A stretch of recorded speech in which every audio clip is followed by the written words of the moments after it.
Adieu Léonard, un film de 1943 de Pierre Prévert, scénario et dialogue de Jacques et Pierre Prévert. La musique est du juif hongrois Joseph Kosma, qui au générique se fait appeler Georges Mouquet. Dans les rôles principaux, alors nous avons Jacqueline Bouvier, qui n'est pas l'épouse de Kennedy, mais qui sera l'épouse de Marcel Pagnol. Donc Jacqueline Bouvier, Denise Gray, Gaby Wagner, qui n'est pas non plus une descendante du compositeur de musique, Simone Signoret, et Julien Carrette, Pierre Brasseur, Charles Trenet, Jean Meyer, Édouard Delmont, Yves Degnaud, Paul Francoeur, Maurice Baquet, Marcel Mouloudji et Jacques Dufilot. Le sujet.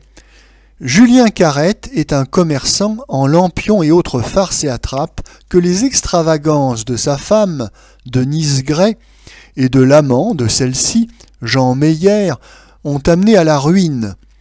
Jean Meyer incite Julien Carrette à faire un cambriolage, mais peu doué, celui-ci est surpris par le marchand de biens Pierre Brasseur, chez qui il est en train de fracturer un coffre-fort vide. Pierre Brasseur, une franche crapule, qui fait rédiger à Julien Carrette une lettre dans laquelle il reconnaît sa tentative de cambriolage et avec laquelle il va le faire chanter. Il veut que Julien Carrette le débarrasse d'un de ses cousins, Charles Trenet, qu'il a privé d'un héritage qu'il convoitait. Alors, Pierre Brasseur conduit Julien Carrette chez Charles Trenet, qui vit paisiblement dans un petit château du sud-ouest de la France, où il accueille un petit peuple de marginaux très mal vus par les voisins. Là, Pierre Brasseur va s'efforcer de pousser Julien Carrette au crime par différents moyens, couteaux, noyades, poisons, pendaisons, mais en vain. Adieu Léonard est complètement à l'opposé du précédent film de Charles Trenet, qui s'appelait La Romance de Paris, film de 1941 qui était très optimiste, très gai.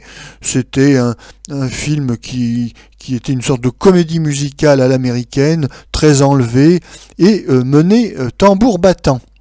Ici, c'est une fable assez triste, assez pessimiste. Bon, alors il y a bien sûr une fin heureuse, mais enfin, bon, l'ambiance du film, surtout au début, est assez lourde. Il faut dire que bon, l'histoire est écrite par les frères Prévert, donc on est toujours dans cet univers un petit peu déprimant, déprimé, oui, neurasthénique, et puis très moralisateur, puisqu'en fait, ce film est avant tout, oui bien, une fable sociale et puis un conte politique. Dans ce conte, qui est très marqué par l'esprit front popu, Charles Trenet incarne la France éternelle. C'est un esprit libre, incorruptible et généreux. Charles Trenet a bien sûr une conscience sociale et il va nous interpréter une petite chanson à la gloire des petits métiers, oui, qui est vraiment tout à fait dans l'esprit front popu d'avant-guerre. Deuxième personnage du conte, Julien Carrette, qui incarne donc le petit français moyen, versatile, pas très fixé sur la conduite à tenir en ces temps troublés de 1943.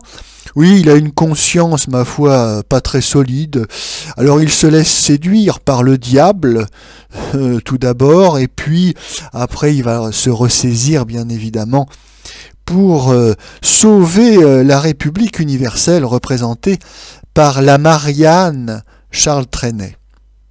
Dernier personnage, interprété par Pierre Brasseur, le diable tentateur qui essaye de circonvenir le petit français moyen qu'est Julien Carrette. Alors derrière le diable tentateur, on a bien sûr compris qu'il s'agissait de l'occupant nazi qui, à force de mensonges, de discours habiles, de propagande, essaye d'entraîner le petit Julien Carrette sur la voie de la collaboration, et même de l'entraîner dans la croisade anti-bolchevique et anticapitaliste. Voilà, bon. Et heureusement, eh bien, Julien Carrette, à la fin du film, se rallie à Charles Trenet et donc à la République universelle, et le diable nazi est défait et vaincu. Et après, on dira que la censure est impitoyable. Bon, passons. Alors, le film démarre plutôt bien. On a une scène rigolote au début, c'est celle de ce ménage à trois, avec une Denise Gray toujours aussi insupportable, Jean Meyer, qui est l'amant, et qui persécute ce pauvre cocu de Julien Carrette, qui est la bonne poire et qui ne demande qu'à vivre en paix et en tranquillité. Donc là, ça c'est rigolo. Ensuite, il y a la scène du cambriolage foireux chez Pierre Brasseur. On continue à apprécier et malheureusement, patatras, tout s'effondre. Après, ça devient du Prévert pur sucre, c'est-à-dire un conte moralisateur avec un ton didactique. Tout ça est très démonstratif.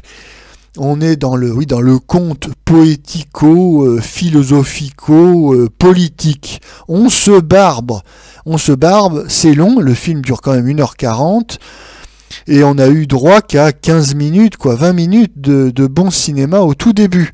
Voilà, bon, il n'y a pas de quoi se réjouir.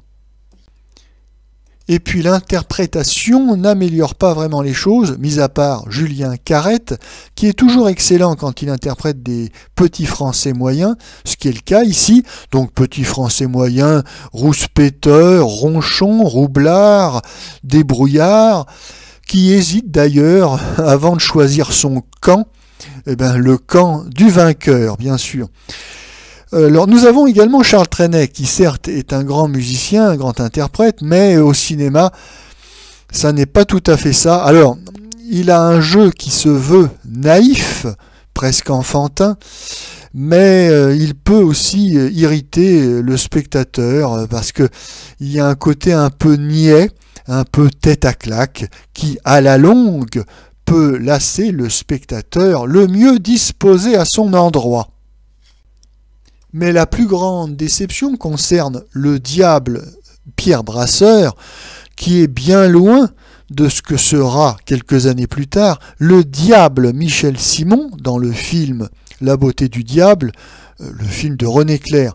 En effet, autant Michel Simon donne du relief et de la profondeur au rôle du diable, autant le Pierre Brasseur est assez artificiel, assez cabotin et puis assez factice dans son jeu.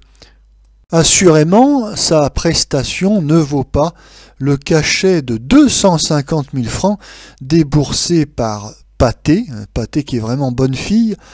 Oui, sachant que le salaire moyen d'un Français en 1943, ou d'un Français moyen comme celui qui est interprété par Julien Carrette, eh bien, ce salaire moyen mensuel n'est que de 1000 à 2000 francs.